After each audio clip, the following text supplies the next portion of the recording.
I'm Anna Chiat, and I'm the Dean of the School of Social Work here. And by training and by passion, I'm a psychiatric social worker. So my area has always been mental health, and particularly mental health and helping people live successfully in the community, so community-based mental health. I've been at Georgia for 5 years and love it, and have been in higher ed administration for about 15 years altogether, and came here specifically to be dean. But it's been really exciting. This is the first land grant I've ever been at, and that really, for me, has piqued some of my interest around rural issues.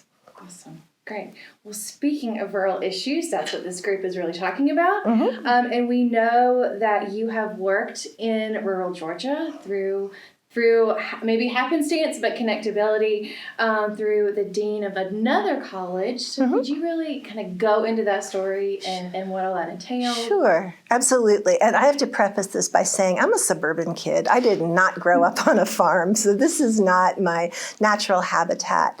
But all of this started for me when I was at a meeting, and the then dean of the College of Ag, Sam Pardue, came up to me somewhat upset and said, have you seen the latest CDC report and seen the rates of suicide in farmers and farm workers? And I hadn't, and he sent me the report and said, so what's going on? And I said, I have no idea, but I think I know a way that we can start figuring it out. So I had done some work before with a CDC data set called the Violent Death Reporting System, which sounds really morbid, but it's a wonderful data set in that it's got tons of really useful information, including narrative summaries of the police reports and the coroner's report. So you get the stories, and it's all homicides and suicides. And I was able to get the data for Georgia for 10 years and go through it and start looking at what was going on around farmer and farm worker suicide. And Sam was really interested in this and brought together a group of people from his shop, including Extension, and we started talking. And initially, I think it was like, why is social work here? This has nothing to do with child welfare, but we do a lot more than that. And over time, really built some nice relationships. And I think it really hit home because I would bring my data every week. Here's what I'm finding. When it turned out that the county with the highest number of suicides in the past 10 years was Colquitt County, which is where Laura Perry Johnson's from. And so it hit home in a really, I think, personal way. And Laura was a wonderful ally and colleague, and we built a good relationship, and everybody was. But she was particularly helpful. And so she and Sam sort of helped me get introduced to the culture, to South Georgia particularly. So in general, I went to some extension meetings. I went to the Sunbelt Ag Expo, so there's a picture of me somewhere leaning against a tractor eating a grilled peanut butter sandwich. But it was great because I got to meet people, and I also got to meet all of the heads of the different commodity commissions. And those were really key people because I could tell them about what I was interested in. Sam could sort of vouch for me, and I could begin to get more information and learn more. So did that for a while, and then Laura connected me with Andrea Scarrow, who I understand has also been part of this conversation, and she's amazing. And Andrea pulled together this working group in Moultrie in Colquitt County. And she also asked me to come and do a couple of talks, like for SCORE and for different groups there about what I was finding out, again, just to build relationship. But she pulled together this group, and it was her, and the local extension folks. Archway Partnerships was there, and they were wonderful. There was the local hospital, there was a chaplain, and by happenstance, I have an alum who's a private practice therapist down there who's very interested in working with farm workers and is bilingual and works with some of the Latinx farm workers there also. So we all came together along with someone from the Department of Behavioral Health, Jennifer Dunn, whose daddy's a farmer. And she's in that region. And so we all came together and started talking about what can we do.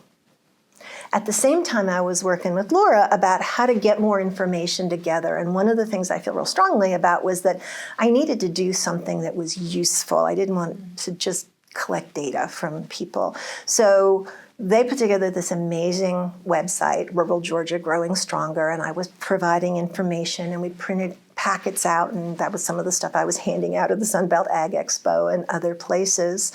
I testified in front of the legislature, and that was another place where PSO was awesome because Laura Meadows was there, and we were able to talk beforehand, and she was able to help me understand what would resonate in terms of my study. So we'd been doing all this here, and then there was this group in Moultrie.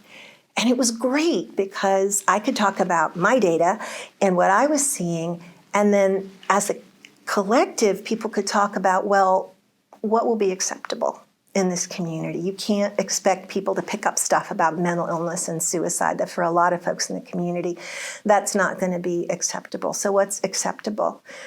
Stress and talking about health was acceptable. And then the next thing was, okay, so how do we make this information available? And the extension folks came up with this brilliant idea, which is they have production meetings, which I'd never heard of before, but apparently for every crop, you have a production meeting before it's time to plant. And they said, well, at the production meeting, in the back of the room, the local hospital was willing to do a free blood pressure screening. And while the farmers went to get their blood pressure checked, people could be talking to them about stress because it's a relationship to high blood pressure, and give them information. And then Jennifer Dunn spoke for like 3 minutes about mental health kinds of things and gave her information out. And people took the information and people started calling Jennifer. And there was a lot of interest in this. And so this was a strategy that we were beginning to use. And I was continuing to drive to Moultrie and give talks and connect with people however we could. And then COVID hit. And that's really slowed things down. But my goal in going back is to kind of rekindle those relationships because it's been a while. And then to think about, given what we've been hearing and what I learned from the study about where some of the high risk kind of touch points are, you know, things like we found that people who developed a health condition, like you found out you had cancer or you had chronic pain or something on top of everything else, that seemed to be a precipitant in some cases. So how do we get this information to primary care physicians and to health clinics? How do we get this to faith communities? How do we get this to places where people have experienced other losses, which was another, seemed to be precipitant. So funeral home directors, people who run nursing homes, if your partner has to go into a nursing home. What about the loan officers at banks? You know, one of the things that I heard loud and clear and learned in my collaborations with folks was just how much history and how much weight there is to the land and the agrarian imperative. And so the idea of you might be the person that drops the ball and you're the one that loses the farm is just a huge risk. And so those bankers are going to see people at times of real stress that others might not. So getting that information out there, getting the conversation going, having it become as normalized as anything else, and connecting the resources. I've been doing some work with the National Farm Bureau and also the Georgia Farm Bureau. I have to give them a shout out. They were amazing at their conference last year. They gave me a booth and I was able to do a survey and collect more information. And it's amazing what people will do if you give them a swag. You know, it's just like they're happy as can be with that. But I got them to fill out surveys about what they saw as stress for farmers in Georgia, which on a 1 to 5 scale was like over a 4. And how did they want to get information if they were going to learn more about how to take care of people who were having stress. So using people's voices themselves, making it acceptable, making it available, and making sure that my job is to take what I know and to use it as a tool for what the community knows best is really my long-range goal in all of this. And it's been so much fun. I'm jealous of the people in this group that are going to get to do these projects because it's just been amazing and really gratifying. That's wonderful. And so that's the story, probably more than you wanted to know, but there you go. No, that's perfect.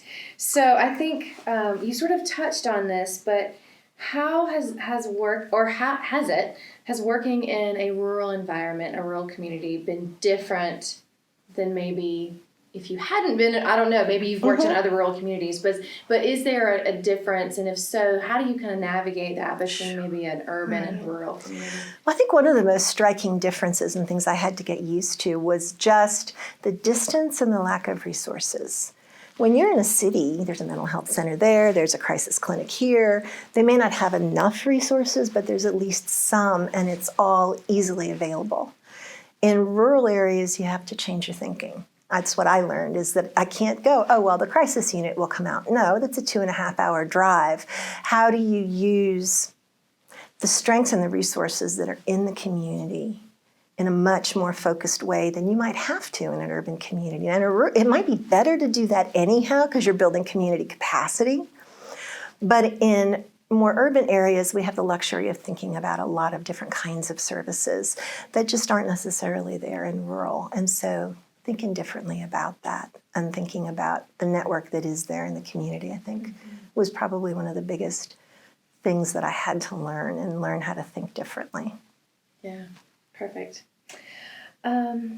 Okay, sort of the last question before we do some take-homes. Sure.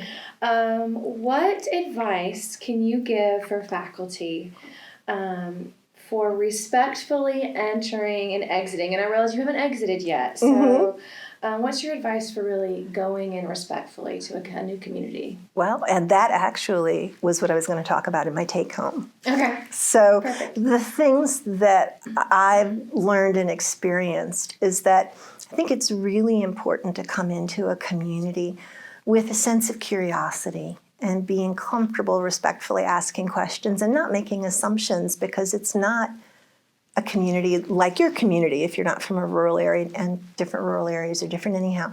So curiosity, but not such scholarly curiosity that people don't think you have compassion. You've really got to have a place in your heart for this. And then I think it's essential to find a cultural guide. I had people like Andrea and Laura Perry Johnson. And if you can build a relationship with someone like that who bridges where you're at and the community, and they trust you, well, if I walked into a room and Laura was next to me and said, oh yeah, Anna's okay, that was a whole different thing than trying to walk into a room cold. So they were essential. And then even after I got into the room, to still come at this with great humility. You know, what's the joke? One of the worst things you can say is, hi, I'm from Athens and I'm here to help.